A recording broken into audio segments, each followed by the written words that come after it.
घटना हुई बहुत ही निंदनीय है।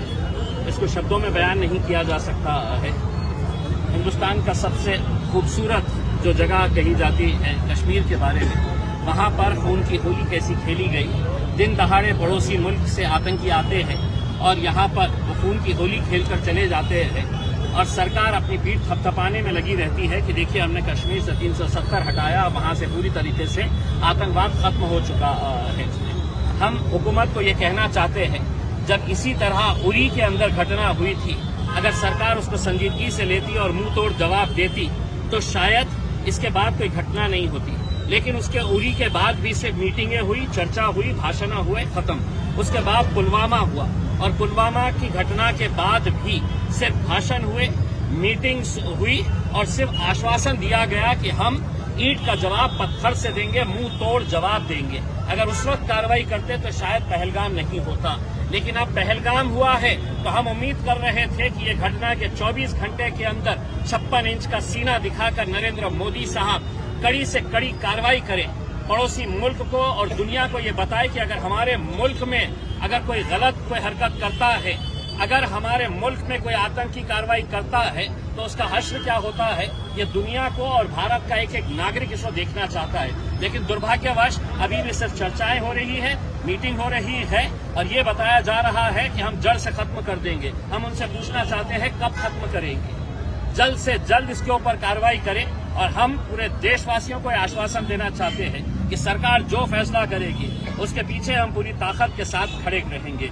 और पड़ोसी मुल्क को ये बताना चाहते हैं पाकिस्तान को कि तुम कितनी भी कोशिशें कर ले, जितनी साजिशें कर ले, जितनी आतंकी कार्रवाई कर ले, तुम चाहते हैं कि इस मुल्क के अंदर जाति और धर्म के नाम के ऊपर लोग बढ़ जाए तो तुम मजबूत हो जाएंगे। तुम्हारी ये कार्रवाई से भारत और मजबूत हुआ है, हम और ताकतवर हुए हैं और यकीनन आने वाले दिनों के अंदर कड़ा जवाब आपको दिया जाएगा। देखिए, अगर दिन दहाड़े कोई आतंकी आता है, कश्मीर में बहुत सारे लोग हम लोग गए हैं, चप्पे चप्पे के ऊपर फौज खड़ी रहती है, चप्पे चप्पे के ऊपर आर्मी के जवान खड़े रहते हैं, टैंक्स खड़े रहते हैं। ये दावा किया जाता है कि यहाँ पर कोई भी हिम्मत नहीं कर सकेगा हुकूमत की पॉलिसी के खिलाफ जाने का।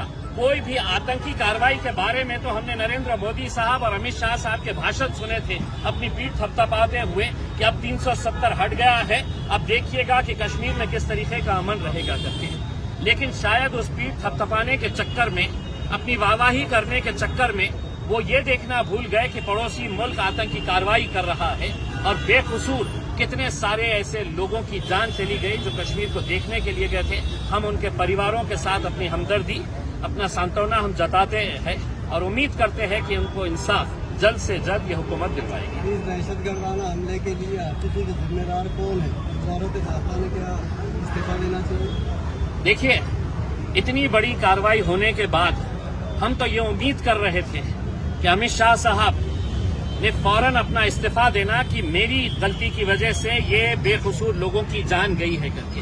क्योंकि देश की सुरक्षा, एक एक देशवासी की सुरक्षा की जिम्मेदारी देश के गृह मंत्री की होती है और वहां पर जिस जगह के ऊपर ये घटना हुई है वहां पर यकीनन इंटेलिजेंस का लैप्स है। इसके ऊपर इंक्वायरी बैठनी चाहिए।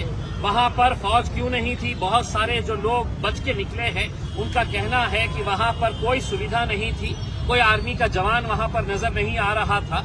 तो जो भी तथ्य है, जो भी सच है, वो लोगों के सामने लाना चाहिए। और अमित शाह साहब से हम गुजारिश करते हैं कि आप अगर ये देश को नहीं संभाल सकते हैं तो अपना इस्तीफा दीजिएगा। अगर आपकी पार्टी के अंदर कोई काबिल और शख्स है तो आप उसके हवाले ये गृह मंत्रालय कर लीजिएगा, वरना हम ऐसे बेकसूर लोगों की जाने जाते हुए अपनी आंखों से हम नहीं देख सकते। देखिए, ये जो नी जर्क रिएक्शन, आप जो एग्रीमेंट्स वो कर रहे हैं, हम आपसे ये उम्मीद कर रहे हैं कि आपने हमारे देशवासियों का कत्ल किया है, आप क्या कार्रवाई करने वाले हैं? जो पेपरों के ऊपर एग्रीमेंट्स थे, वो पेपरों के ऊपर एग्रीमेंट्स कैंसिल करना ये कोई बहुत बड़ी कार्रवाई नहीं ही है। वैसे भी हमारे क्या रिश्ते थे उनके साथ सबको पता है, उसमें कोई ऐसा रिश्ता नहीं था मोहब्बत का और प्यार का उसमें।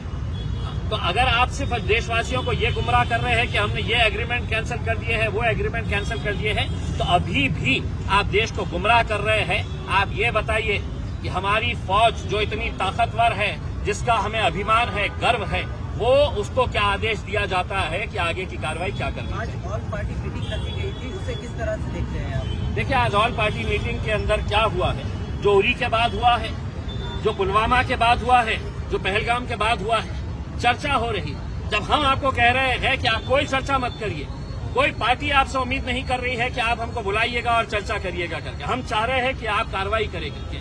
और दूसरा ये है कि आज की जो मीटिंग थी ऑल पार्टी मीटिंग, वो ऑल पार्टी मीटिंग के अंदर वो पार्टियों को बुलाया गया है जिनके सांसद 5 से ज्यादा है। 5 से कम जिनके सांसद है उनको उस मीटिंग के अंदर बुलाया नहीं गया है। क्यों? असदुद्दीन अवैसी साहब क्या अपनी कॉन्स्टिट्यूएंसी के लाखों लोगों की नुमाइंदगी नहीं करते हैं इसमें? क्या इंडियन यूनियन मुस्लिम लीग के जो सांसद हैं वो अपनी कॉन्स्टिट्यूएंसी के लाखों लोगों की नुमाइंदगी नहीं करते हैं? क्या उन्हें ये इख्तियार नहीं है कि इस घटना की निंदा करने के लिए उस मीटिंग के अंदर उन्हें भी बुलाया जाना चाहिए था?